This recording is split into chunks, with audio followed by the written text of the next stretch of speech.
जय हिंद मेरे प्यारे साथियों, मैं Gautam Kumar academy online classes में आप लोग का स्वागत करता हूं। तो देखिए दोस्त, हम लोग जो पढ़ रहे थे यूरोप में राष्ट्रवाद पढ़ रहे थे। हिस्ट्री में जो पहला चैप्टर था उसका नाम था यूरोप में राष्ट्रवाद नाम था। यूरोप में राष्ट्रवाद में हम लोग इटली का एकीकरण देख चुके थे, ठीक ना। इटली का एकीकरण देख चुके थे। इटली के एकीकरण में आप लोग के बताए थे कि इटली के एकीकरण में पहला जो योगदान दिया था उसका नाम था मेजनी। उसके बाद बताए थे काउंट काबुल, उसके बाद बताए थे गैरिबाल्डी। तो हम लोग इटली के एकीकरण तक पढ़ लिए हैं। आज जो हम लोग का पढ़ना है वो जर्मनी का एकीकरण पढ़ना है। आज हम लोग पढ़ेंगे जर्मनी का एकीकरण। अब आपको जर्मनी के एकीकरण से भी क्वेश्चन आता है। आपको से क्वेश्चन पूछता है कि जर्मनी के एकीकरण में बिस्मार्क का क्या योगदान है, चर्चा कीजिए। या जर्मनी के एकीकरण में बिस्मार्कों को योगदानों की चर्चा कीजिए, ठीक ना। तो आपको यहाँ से लॉन्ग क्वेश्चन पूछता है बिस्मार्क के बारे में और शॉर्ट भी पूछता है। अब ऑब्जेक्टिव तो खैर पूछवे करता है। तो हम लोग फ्रांस को स्वतंत्र कर दिए थे, उसके बाद में इटली का एकीकरण कर दिए। आज हम लोग जो करेंगे वो बिस्मार्क के करेंगे, यानी जर्मनी का एकीकरण करेंगे, ठीक ना।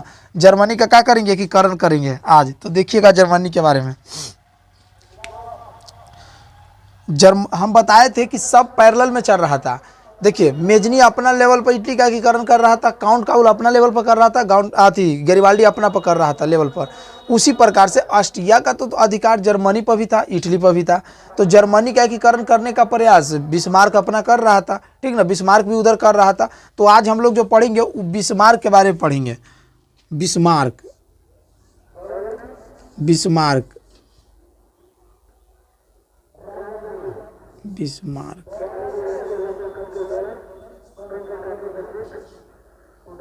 बिस्मार्क आज हम लोग पढ़ेंगे बिस्मार्क के बारे में। तो देखिएगा बिस्मार्क जो था ना, बिस्मार्क, देखिए जर्मनी में एगो क्षेत्र है जिसका नाम है प्रसा। प्रसा जर्मनी में क्षेत्र है। तो आपको से पूछेगा कि प्रसा निम्न में से शामिल था, तो आप लोग बोलिए कि प्रसा जर्मनी में शामिल था। कहाँ शामिल था? जर्मनी में। तो लिख देते हैं कि जर्मनी का एकीकरण लिख देते हैं ऊपर, जर्मनी का एकीकरण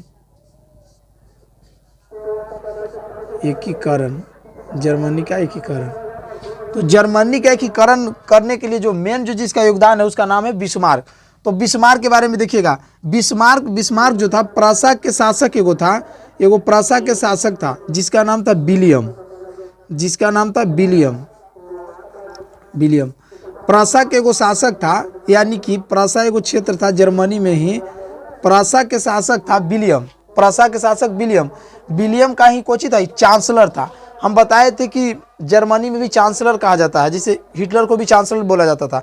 तो चांसलर मतलब होता है प्रधानमंत्री। चांसलर मतलब क्या होता है? प्रधानमंत्री। तो बिस्मार्क जो था ना, वो प्रसा के शासक था, उसका नाम था विलियम। प्रसा के शासक विलियम का कोची था, चांसलर था। प्रसा के शासक विलियम का कोची था, चांसलर था। आपको से पूछेगा कि बिस्मार्क जो था किसका मतलब कि चांसलर था? तो प्रसा के शासक विलियम का चांसलर था, यानी विलियम में जो था इसको कोची पर नियुक्ति किया था, तो चांसलर के पद पर नियुक्ति किया था, ठीक ना, बिस्मार्क। अब देखिए बिस्मार्क जो था आपको बताए थे कि हीगल के विचार से प्रभावित था। बिस्मार्क भी जो था वो हीगल के विचार से प्रभावित था। यानी हीगल, आपको बताए थे कि हीगल वो जर्मनी के था जो इसके विचार से हर कोई प्रभावित था। यानी कहे कि मतलब हीगल जो था बुद्धिमान व्यक्ति था। कैसा था? बुद्धिमान व्यक्ति था। तो बिस्मार्क पूछेगा कि बिस्मार्क किसके से प्रभावित था? तो हीगल के विचार से प्रभावित था। बिस्मार्क जो था हीगल के विचार से प्रभावित था, यानी हीगल के विचार से कोची था, प्रभावित था। उसके बाद में देखिएगा कि बिस्मार्क जानता था कि अगर हमको जर्मनी का एकीकरण करना है तो सबसे पहले हमको सैन्य शक्ति को क्या करे पड़ेगा? मजबूत करेगा। अगर सैन्य शक्ति मजबूत नहीं रहेगा तो जर्मनी का एकीकरण नहीं होगा, क्योंकि जर्मनी पर विभिन्न प्रकार के जो राजा का कोची था यहाँ कब्जा था। जहाँ तक कि देखते थे कि मेटरनी का भी यहाँ कब्जा था और मेटरनी के पास सेना भी ज़्यादा था। तो बिस्मार्क सोचा कि सबसे पहले हमको सैन्य शक्ति को मजबूत करना पड़ेगा। इसीलिए बिस्मार्क जब चांसलर बना था ना, तो सबसे ज़्यादा अपना सैन्य शक्ति पर ध्यान दिया था, ठीक ना। और सैन्य शक्ति को मजबूत किया था, और सैन्य शक्ति को मनोबल बढ़ाने के लिए इसने एगो नारा दिया था जिसका नाम था रक्त और लौह की नीति।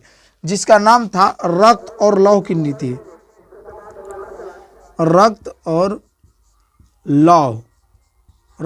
लौह की नीति। इसी को इंग्लिश में बोलते हैं ब्लड एंड आयरन। क्योंकि ब्लड मतलब रक्त होता है और आयरन मतलब लौह को जीता। रक्त और लौह की नीति का अवलंबन किसने किया था? तब बिस्मार्क किया था। कहा कि हीगल के विचार से कौन प्रभावित था? बिस्मार्क था। कहा कि बिस्मार्क को चांसलर के पद पर कौन नियुक्ति किया था? तब बोलिए कि विलियम किया था। ठीक ना, प्रासा के साथ वो विलियम था जो बिस्मार्क को पद पर नियुक्ति किया था, चांसलर के पद पर नियुक्ति किया था।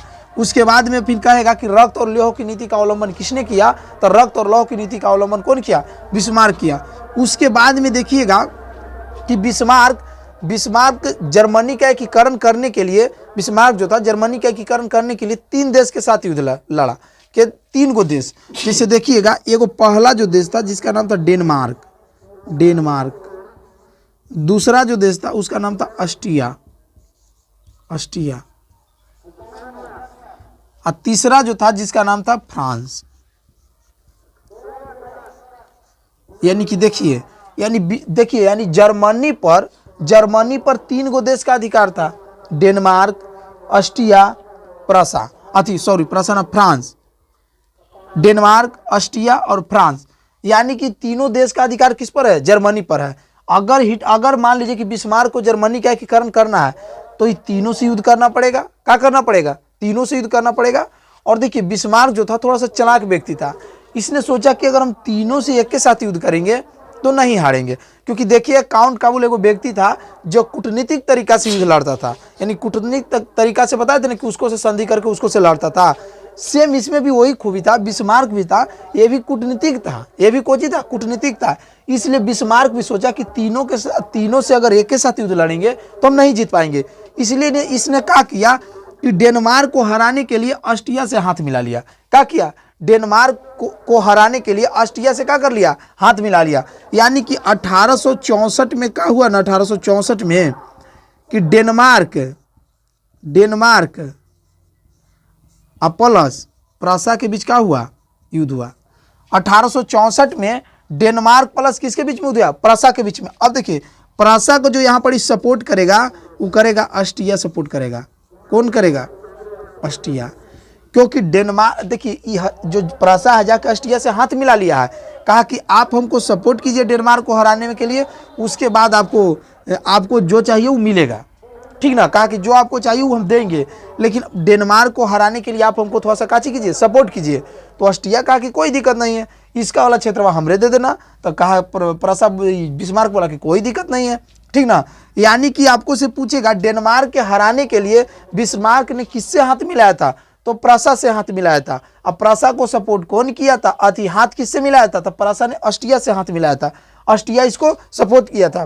ठीक ना, तो डेनमार्क और प्रासा के बीच युद्ध कब हुआ? 1864 में। लेकिन इस युद्ध में क्या हुआ कि प्रासा को जब ऑस्ट्रिया सपोर्ट किया तो डेनमार्क का हो गया? हार गया। डेनमार्क का हो गया? हार गया। अब प्रासा का हो गया? जीत गया। प्रासा का हो गया? जीत गया।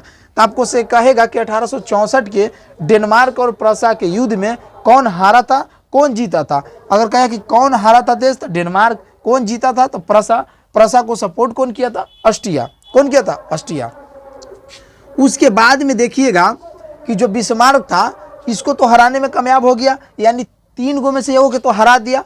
अब इसको लड़ना था 2 गो से। क्या गो से? 2 गो से, क्योंकि बारी बारी से सब की लड़ेगा, क्योंकि इसको तो करना है, एकीकरण करना है। तो ऐसा बात थोड़ी कि ऑस्ट्रिया से हाथ मिला तो ऑस्ट्रिया के कहा कि वहाँ पर तू रहबे करो, नहीं, हराना तो उसको सबके है। लेकिन सोचा कि एक के साथ नहीं हरा पाएंगे, इसलिए ऑस्ट्रिया से क्या किया? हाथ मिला लिया।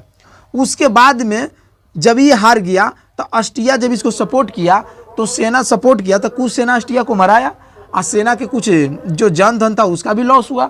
यानी कहीं ना कहीं इसका जो था थोड़ा सा सैन्य शक्ति जो था कमजोर हो गया। क्या हो गया? कमजोर हो गया। तो उसके बाद में बिस्मार्क 2 साल के बाद क्या किया ना कि ऑस्ट्रिया पर अटैक कर दिया। यानी 2 साल के बाद बिस्मार्क जो था वो कहाँ अटैक कर दिया? ऑस्ट्रिया पर। यानी 2 साल के बाद बिस्मार्क ऑस्ट्रिया पर क्या कर दिया? हमला कर दिया। और ऑस्ट्रिया और प्रासा के बीच में एक युद्ध हुआ जिसे ऑस्ट्रिया और प्रासा के बीच में एक युद्ध हुआ जिसे बोला जाता है सेडोवा का युद्ध। ये बहुत VVI है, याद रखिएगा। सेडोवा का युद्ध आपको से पूछता है। ठीक ना, सेडोवा का युद्ध, ये जो युद्ध हुआ आपको ये 1866 में हुआ। कब हुआ? 1866 में। यानी कि बिस्मार्क 2 साल के बाद ऑस्ट्रिया पर क्या कर दिया, हमला कर दिया, और ऑस्ट्रिया और प्रसा के बीच एगो युद्ध हुआ। इस युद्ध का नाम दिया गया सेडोवा का युद्ध नाम दिया गया। क्या नाम दिया गया, सेडोवा का युद्ध। तो आपको से पूछेगा कि सेडोवा का युद्ध कब हुआ था, 1866 में। कहा कि किसके किसके बीच में सेडोवा का युद्ध हुआ था, तो ऑस्ट्रिया और प्रसा के बीच में हुआ था। इसमें जीता था कौन, प्रसा जीता था। हारा था कौन, ऑस्ट्रिया हारा था। कौन हारा था, ऑस्ट्रिया हारा था। यानी सेडोवा का युद्ध 1866 में। अब देखिए बिस्मार्क बताइए कि डेनमार्क और प्रसा के बीच युद्ध करके 1864 में डेनमार्क को क्या किया, हरा दिया। उसके बाद में 1866 के सेडोवा के युद्ध में ऑस्ट्रिया को भी हरा दिया। यानी इसको भी क्या किया, हरा दिया, हरा दिया। यानी ऑस्ट्रिया को भी क्या किया, हरा दिया। अब बचा कौन, बचा फ्रांस खाली बचा। अब इसको फ्रांस खाली बचा। अब देखिए फ्रांस भी जर्मनी पर अधिकार कर लेता। अब इसने फ्रांस के साथ भी देखिएगा कि युद्ध करेगा। क्या करेगा, युद्ध करेगा, लेकिन थोड़ा सा वेट करता है। देखिए 64 में 2 साल के बाद 1866 में कर दिया अटैक, किसको पर कर दिया, ऑस्ट्रिया पर। अब 4 साल के बाद यानी 1870 में क्या करता है, 1870 में क्या करता है कि बिस्मार्क जो है, यानी प्रसा के चांसलर कौन है, बिस्मार्क फ्रांस पर क्या कर देता है, अटैक कर देता है। कहाँ अटैक कर देता है, फ्रांस पर अटैक कर देता है। कौन कर देता है, बिस्मार्क 1870 में फ्रांस पर अटैक कर देता है। और फ्रांस और प्रसा के बीच 1870 में एक युद्ध हुआ। इस युद्ध का नाम दिया गया सेडोन का युद्ध। क्या चीज, सेडोन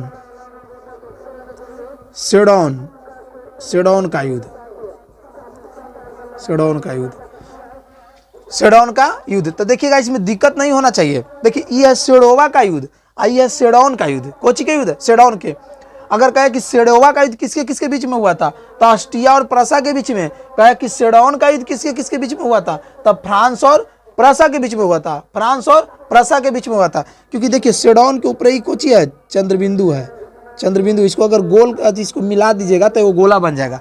आई लास्ट में कोची है, गोला है ना, तो आप ये वाला से याद रखिएगा, इसको पूरा कीजिएगा तो वो गोला बन जाएगा। और लास्ट में कोची है, गोला। यानी सेडोन का युद्ध कब हुआ था, 1870 में। सेडोन का युद्ध कब हुआ, 1870 में। किसके किसके बीच में हुआ, तब फ्रांस प्लस प्रसा के बीच हुआ। इसमें हारा कौन, तब फ्रांस हार गया। कौन हार गया, अबरी फ्रांस को क्या कह दिया, फ्रांस हार गया। जीता कौन, प्रसा जीता। जीत गया कौन, प्रसा।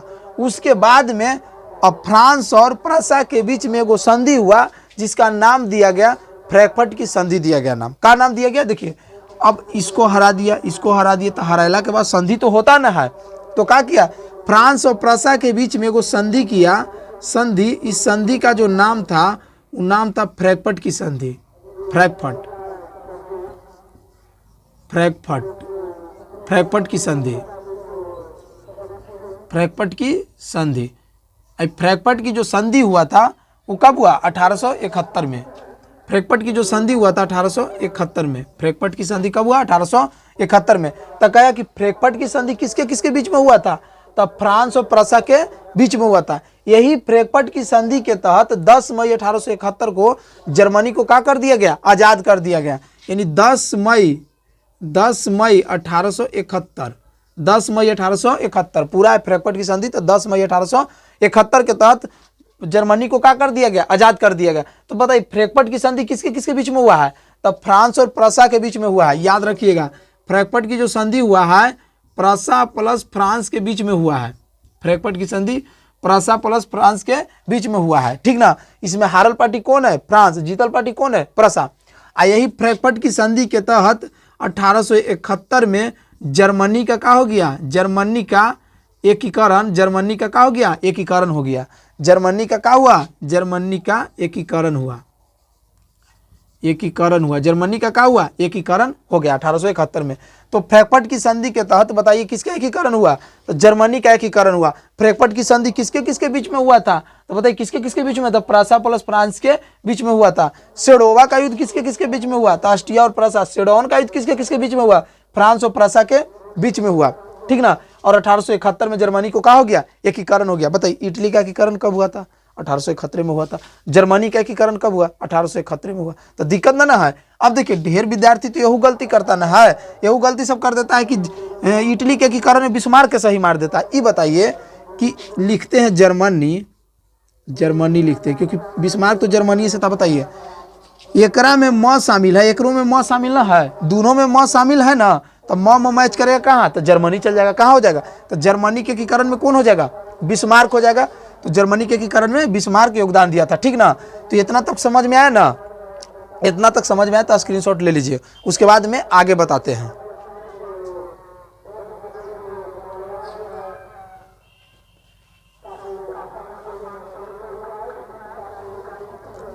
अब देखिए, अब आपको हम बताए थे कि यहाँ पर इसे आपको लॉन्ग क्वेश्चन पूछेगा, ठीक ना। लॉन्ग शॉर्टो पूछेगा, तो शॉर्ट पूछेगा तो खैर दिक्कत नहीं है, लॉन्ग भी पूछने के चांस रहता है। पूछेगा आपको से कि जर्मनी के एकीकरण में बिस्मार्क का क्या योगदान था, जर्मनी के एकीकरण में बिस्मार्क का क्या योगदान था। तो जर्मनी के एकीकरण में आप लोग के जो बताए हैं सब लिख दीजिएगा, तो आपको नंबर मिल जाएगा। तो आप लोग लिखिएगा कि जर्मनी के एकीकरण में बिस्मार्क का क्या योगदान था, तो निम्नलिखित योगदान था। तो लिखिएगा कि बिस्मार्क प्रसा के शासक विलियम का कोची था, चांसलर था। बिस्मार्क प्रसा के शासक विलियम का क्या था, प्रसा के शासक विलियम का चांसलर था। यह हीगेल के विचार से प्रभावित था, यानी बिस्मार्क जो था हीगेल के विचार से प्रभावित था, ठीक ना। और देखिएगा, इसने सेना को मजबूती करने के लिए, यानी सेना को मनोबल बढ़ाने के लिए रक्त और लौह की नीति का अवलंबन किया। रक्त और लौह की नीति का क्या किया, अवलंबन किया। इसने जर्मनी के एकीकरण करने के लिए 4 देश के साथ युद्ध लड़ा। इसने जर्मनी को एकीकरण करने के लिए 4 देश के साथ युद्ध लड़ा, जिसमें पहला युद्ध डेनमार्क के साथ हुआ, तो दूसरा युद्ध ऑस्ट्रिया के साथ हुआ। दूसरा युद्ध किसके साथ, ऑस्ट्रिया के साथ। तो तीसरा युद्ध फ्रांस के साथ हुआ। तो देखिएगा कि डेनमार्क को हराने के लिए, फिर आगे लिखिएगा कि डेनमार्क को हराने के लिए बिस्मार्क ने ऑस्ट्रिया से हाथ मिलाया। डेनमार्क को हराने के लिए बिस्मार्क ने ऑस्ट्रिया से हाथ मिलाया और 1864 में डेनमार्क को हराने में क्या हो गया, सफल हो गया। 1864 में डेनमार्क को हराने में सफल हुआ। उसके 2 साल बाद ऑस्ट्रिया पर भी क्या कर दिया, आक्रमण कर दिया।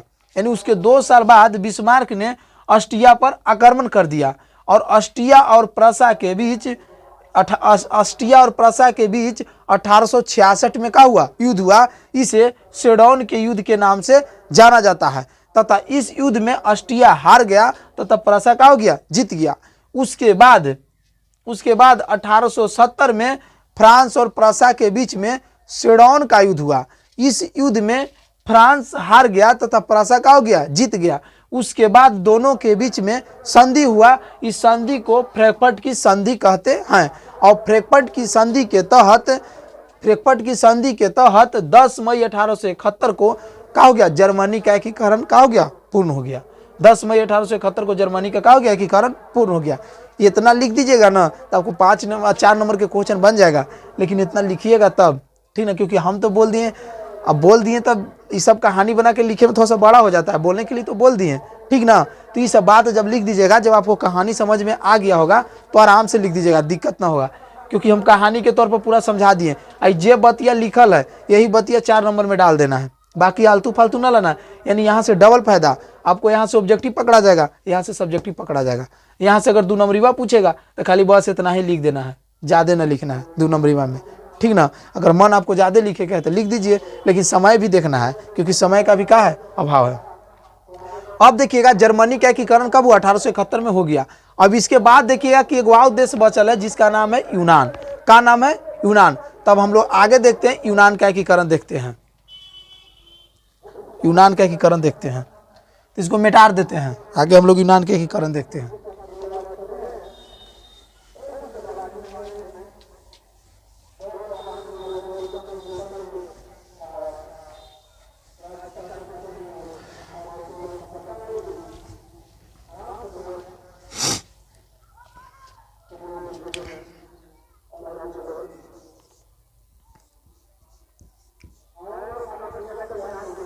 यूनान देखिएगा कि यूनान जो है, यूनान देखिए, यूरोप में राष्ट्रवाद पर रहती तो कन्फर्म है कि यूनान कहाँ चल जाएगा, यूरोप में चल जाएगा, ठीक ना। तो हम लोग के यूनान के बारे में पढ़ रहे तो थोड़ा सा इसका राजधानी पता होना चाहिए। यूनान की राजधानी कहाँ है, एथेंस है। यूनान की राजधानी कहाँ है, एथेंस। यूनान की राजधानी कहाँ है, एथेंस, ठीक ना। यूनान की जो राजधानी है एथेंस है। यूनान पर जो था वो तुर्की का कोची था, कब्जा था, यानी यूनान पर जो अधिकार था वो तुर्की का था। किसका था? तुर्की का। यूनान पर जो अधिकार था तुर्की का था। यूनान पर अधिकार जो था वो तुर्की का था, ठीक ना। यूनान पर अधिकार किसका था? तुर्की का था। और तुर्की को आप लोग जाने कि तुर्की में को बहुत बड़ा साम्राज्य था जिसका नाम था ऑटोमन साम्राज्य। क्या नाम था? ऑटोमन साम्राज्य, ठीक ना। ऑटोमन साम्राज्य तुर्की में था, ठीक ना। अब देखिएगा कि तुर्की के भी राजधानी पता है ना, तुर्की के, तो तुर्की के जो राजधानी है अंकारा। कहाँ है? अंकारा। अंकारा राजधानी है। तुर्की की राजधानी कहाँ है? अंकारा है। तुर्की की जो राजधानी है अंकारा है। यानी कहेगा यूनान देश पर किसका कब्जा था? तब बोलिएगा कि तुर्की का। तुर्की की राजधानी कहाँ है? अंकारा है। यूनान की राजधानी कहाँ है? एथेंस है, ठीक ना। उसके बाद में आपको से यहाँ से वाव क्वेश्चन पूछ देता है, बन जाता है कि यूरोप का मरीज किसे कहते हैं? यूरोप का मरीज किसे कहते हैं? यूरोप का मरीज। यूरोप का मरीज, तो यूरोप का मरीज किसे कहते हैं? तुर्की को। यूरोप का मरीज हम लोग किसे कहते हैं? तुर्की के कहते हैं, ठीक ना। तो यूरोप का मरीज किसे कहते हैं? तुर्की के। अब देखिएगा आप लोग से क्वेश्चन पूछता है कि यूरोपीय सभ्यता का पालना किसे कहता है? यूरोपीय सभ्यता का पालना कौन सा देश को कहा जाता है? तो यूरोपीय सभ्यता का पालना यूनान को कहते हैं। यूरोपीय देश का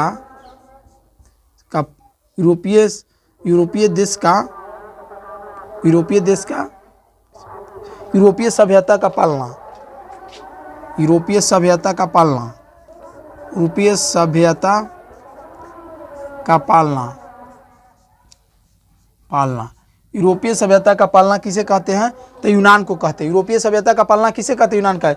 यूरोपीय सभ्यता कहे के मतलब है ना कि यूरोप में अगर सबसे पहले कहूँ सभ्यता का विकास हुआ था तो यूनान में हुआ था। कहाँ हुआ था? यूनान में। इसीलिए यूनान को यूरोपीय सभ्यता का पालना कहा जाता है। यानी कहा जाता है कि यूरोप में सबसे पहले सभ्यता का विकास यूनान में हुआ है। कहाँ हुआ है? यूनान में हुआ है। तो अब देखिएगा यूरोपीय सभ्यता का पालना किसे कहते हैं? यूनान के। यूनान में देखिएगा कि यूनान के बोला जाता है कि यूनान का साहित्य एवं ज्ञान विज्ञान प्रेरणा स्रोत रहा। यानी यूनान में जो साहित्य जो लिख के यहाँ पर जो आज़ादी हुआ था ना, यहाँ लिख के क्या करता था? सबके जगाने का प्रयास करता था। सब व्यक्ति में राष्ट्रवादी भावना को जगाने का प्रयास यूनान करता था। क्योंकि सबसे पहले लिखे वाला जो काम की शुरुआत हुआ था साहित्य सबके ना, वो सबसे पहले यूनान में हुआ था। इसीलिए कहा जाता है कि यूनान का साहित्य एवं ज्ञान प्रेरणा स्रोत रहा। यूनान के साहित्य एवं ज्ञान क्या रहा? प्रेरणा स्रोत रहा। उसके बाद में देखिएगा कि यूनान के लोगों ने क्या किया? यूनान के लोगों ने क्या किया कि एगो संस्था बनाया।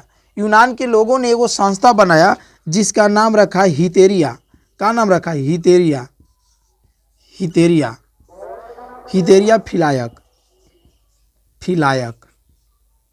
हितेरिया फिलायक। देखिएगा यूनान के लोगों ने क्या किया कि तुर्की से अलग होने के लिए हितेरिया फिलायक नामक संस्था का गठन किया। हितेरिया फिलायक नामक संस्था का क्या किया? गठन किया। तो आपको से पूछेगा कि हितेरिया फिलायक नामक संस्था का गठन कौन किया था? तो यूनान के लोगों ने किया था। कौन किया था? यूनान के लोगों ने किया था। किस लिए किया था? तो तुर्की से अलग होने के लिए एगो संस्था बनाया था जिसका नाम रखा था हितेरिया फिलायक। का नाम रखा था? हितेरिया फिलायक। हितेरिया फिलायक जो संस्था था ये क्या करता था? अपना राष्ट्रवादी भावना को जगाने, यानी सब मिलजुल के एकरा में क्या करता था? कहता था कि हम लोग के देश के बारे में क्या करना चाहिए? आंदोलन करना चाहिए, तुर्की को यहाँ से भगाना चाहिए, ठीक ना। इसलिए किया था। इसका जो स्थापना किया था एगो ओडेसा जगह है, ओडेसा। काची है? ओडेसा। तो ओडेसा नामक स्थान पर क्या किया था? गठन किया था। तो हितेरिया फिलायक नामक संस्था का गठन कौन किया थी? कहाँ के लोगों ने किया था? यूनान के लोगों ने किया था। कहाँ किया था? तो ओडेसा में किया था। कहाँ किया था? ओडेसा में किया था। उसके बाद में यूनान में एगो व्यक्ति उभर के आता है, और उसके नेतृत्व में क्रांति होता है जिसका नाम है अलेक्जेंडर चिपसिलाती। क्या नाम है? अलेक्जेंडर चिपसिलाती। अलेक्जेंडर चिपसिलाती है जो यूनान को एकीकरण करने में या यूनान से तुर्की को खत्म करने में योगदान दिया था। कौन? यूनान। कौन दिया था? यूनान। तो देखिएगा कि यूनान में एगो व्यक्ति उभर के आता है जिसका नाम है अलेक्जेंडर। ये सब VVI एकदम है, ठीक ना। ये सब बहुत पूछता है। अलेक्जेंडर चिपसिलाती। आप लोग के जहाँ से क्वेश्चन पूछता है वो हम बता दे रहे हैं, ठीक ना। कम समय में ज़्यादा रिवाइज करा दे। तो देखिएगा, यूनान के एगो व्यक्ति है जिसका नाम है अलेक्जेंडर चिपसिलाती। क्या नाम है? अलेक्जेंडर चिपसिलाती। अलेक्जेंडर चिपसिलाती के नेतृत्व में 1821 में क्या हुआ? वहाँ आंदोलन हुआ। 1821 में यूनान में क्या हुआ? आंदोलन हुआ, ठीक ना, अलेक्जेंडर चिपसिलाती के नेतृत्व में। देखिए, हर देश में एगो मेन रहता है, ठीक ना। तो यूनान में भी एगो मेन था जिसका नाम था अलेक्जेंडर चिपसिलाती। क्या नाम था? अलेक्जेंडर चिपसिलाती। तो हितेरिया पिलायक नामक संस्था का गठन कौन किया? यूनान किया। किस लिए किया? तो वहाँ के लोगों को एक करने के लिए किया। कहाँ पर किया था? ओडेसा नामक स्थान पर किया था। वहाँ के बताइए किसके नेतृत्व में वहाँ पर जो क्रांति हुआ था, या लोग क्या कर दिया? क्रांति कर दिया। तो अलेक्जेंडर चिपसिलाती, अलेक्जेंडर चिपसिलाती के नेतृत्व में क्या हुआ? वहाँ आंदोलन हुआ। उसके बाद में देखिएगा, उसके बाद में कि एगो ब्रिटेन है। का चीज है? ब्रिटेन। एगो रूस है। कोची है? रूस। एगो जो है से फ्रांस है। का चीज है? फ्रांस है। ये तीनों चाह रहा है ना, ये तीनों चाह रहा है कि यूनान का हो जाता? स्वतंत्र हो जाता। यानी तीनों चाह रहा है कि यूनान का हो जाता? स्वतंत्र हो जाता। इसका मतलब है कि तीनों जो केकर पक्षधर है? यूनान के पक्षधर है। केकर पक्षधर है? यूनान के पक्षधर है। तो आपको कहेगा कि यूनान के पक्षधर में कौन कौन देश था? तो बोलिएगा कि ब्रिटेन था, रूस था, फ्रांस था। ये तीनों चाहता नहीं कि यूनान का हो जाए? स्वतंत्र हो जाए। और उसके लिए तीनों कहा कि जो चीज आपको सहायता पड़े आप लोग बोल दीजिएगा, एकदम दिल एकदम हाजिर रहेगा वहां पर ही। कौन बोला? ये ब्रिटेन, रूस और फ्रांस बोला। कहा कि आपको कोई चीज की जरूरत पड़े टेंशन नहीं लेना है, हमको याद कर लेना है, हम हाजिर हो जाएंगे, ठीक ना। तो ब्रिटेन और रूस, फ्रांस केकर पक्षधर था? यूनान के पक्षधर था। लेकिन देखिएगा कि एगो है जिसका नाम है मिस्र। का नाम है? मिस्र। मिस्र के नाम सुने हैं ना? मिस्र, काहिरा राजधानी है, काहिरा। मिस्र के जो राजधानी है काहिरा। ये मिस्र जो है, ये चोटवा केकर सपोर्टर है? तुर्की के सपोर्टर है। बताओ, 3 गो जो है यूनान के सपोर्टर है, तो एक खुद एगो यूनान है, 4 गो। आई एगो मिस्र जो है ये तुर्की के क्या कर रहा है? सपोर्ट कर रहा है। कह रहा है कि तू ठीक कर रहा है। तुर्की कह रहा है ना कि तू ठीक कर रहा है, हम तुम्हारे साथ है। लेकिन एकनी तीनों क्या कह रहा है? कि हम तुम्हारे साथ है। अब बताइए कि एकनी 4 गो आ एकनी 2 गो कितना पटक पटक के दोनों के मारेगा से आप लोग के तो अंदाजा हो ही जाएगा। क्या हो जाएगा? अंदाजा आप लोग को हो जाएगा। क्योंकि देखिएगा, मिस्र जो चाह रहा था कि यूनान का एकीकरण ना हो, लेकिन ब्रिटेन, रूस, फ्रांस चाह रहा था कि यूनान का क्या हो जाए? एकीकरण हो जाए। क्या हो जाए? यानी स्वतंत्र हो जाए। तो देखिएगा, आपको से कहेगा कि तुर्की का पक्षधर कौन था? तुर्की का पक्षधर कौन था? तो मिस्र था। लेकिन यूनान के पक्षधर कौन था? तो ब्रिटेन, रूस और फ्रांस था। ब्रिटेन, रूस और फ्रांस था। उसके बाद में क्या हुआ कि 1827 में इंग्लैंड में वो खाड़ी है जिसका नाम है नावरीनो की खाड़ी। नावरीनो की खाड़ी। नावरीनो की खाड़ी। काची नाम है? नावरीनो की खाड़ी। इन नावरीनो की खाड़ी के नावरीनो की जो खाड़ी था, वहां पर ही यूनान और तुर्की के बीच में क्या हुआ? युद्ध हुआ। बहुत खतरनाक युद्ध हुआ। यूनान और तुर्की के बीच में क्या हुआ? युद्ध हुआ। आज इस युद्ध में तुर्की का सपोर्ट कर रहा था मिस्र, और ब्रिटेन, रूस और फ्रांस का सपोर्ट कर रहा था। ब्रिटेन, रूस और फ्रांस का सपोर्ट कर रहा था। यूनान के सपोर्ट कर रहा था। यूनान के क्या कर रहा था? सपोर्ट कर रहा था। बारी देखिए कोई है? यूनान का क्या कर रहा था? सपोर्ट कर रहा था। यानी आपको कहेगा कि यूनान के पक्षधर कौन था? तो ब्रिटेन, रूस और फ्रांस था। कहेगा कि तुर्की के सपोर्टर कौन था? मिस्र था। कौन था? मिस्र था। उसके बाद युद्ध में क्या हुआ कि जो तुर्की था बुरी तरीका से पराजित हो गया। क्या हो गया? बुरी तरीका से पराजित हो गया। और ब्रिटेन, रूस, फ्रांस इसको क्या कर दिया? स्वतंत्र कर दिया। क्या कर दिया? स्वतंत्र कर दिया। लेकिन जानते हैं, जब तुर्की हार गया तो तुर्की कह रहा है ना कि ये काम करते हैं, हम दोनों के बीच, क्योंकि हारा है तो संधि तो करे पड़ेगा ना। तो देखिएगा कि यूनान और तुर्की के बीच में एगो संधि होता है। इस संधि का नाम है, इस संधि का नाम है एड्रियानोपल। एड्रियानोपल। ये कितना के बाद क्वेश्चन पूछा होगा कि हम कह ना सकते हैं कि एड्रियानोपल की संधि कब हुआ था? बहुत के बाद पूछ ले। एड्रियानोपल की संधि। एड्रियानोपल की संधि। आई जो संधि हुआ 1829 में हुआ। कब हुआ? 1829 में।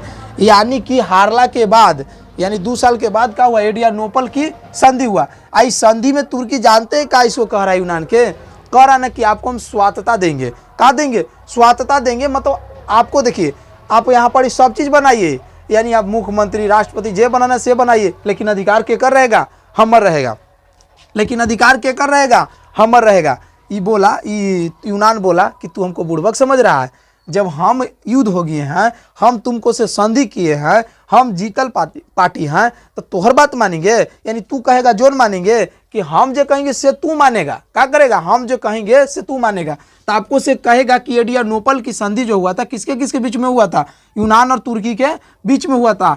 इस एड्रियानोपल की संधि हुआ था कब? 1832 में। उसके बाद में क्या हुआ कि कुस्तुनिया के संधि के तहत 1832 में क्या कर दिया गया कि यूनान को, यानी फिर उसके यानी तीन साल बाद यानी 1832 में इसको यूनान को क्या कर दिया गया? स्वतंत्र कर दिया गया।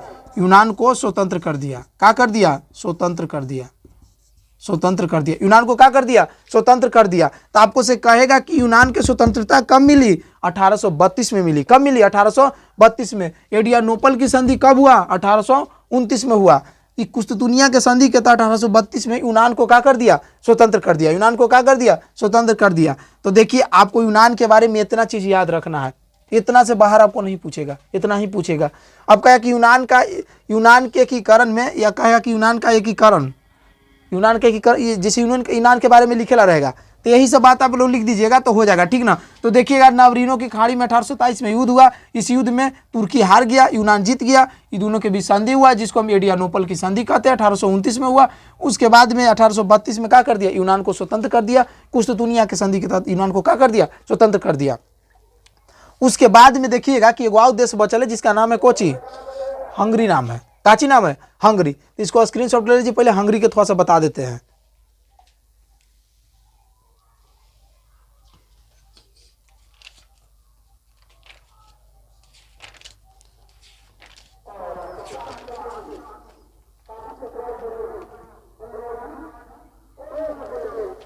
चलिए हंगरी के बारे में थोड़ा सा देख लेते हैं, ठीक ना। आई जाके देख लेते हैं। हंगरी के बारे में ज़्यादा कुछ ना जानना है। हंगरी हालांकि क्वेश्चन पूछ देता है, इसलिए देख लेते हैं।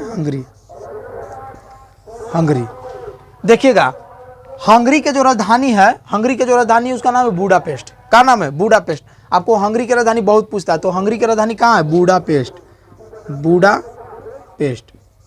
हंगरी की जो राजधानी है बुडापेस्ट है, ठीक ना। हंगरी पर जो अधिकार था, उसका अधिकार था ऑस्ट्रिया का अधिकार था। किसका था? ऑस्ट्रिया का। तो कहा कि हंगरी पर अधिकार कौन सा देश के था? तो ऑस्ट्रिया का था। किसका था? ऑस्ट्रिया का था। ऑस्ट्रिया की राजधानी आप लोग बतावे कि वियना है। कहाँ है? वियना है।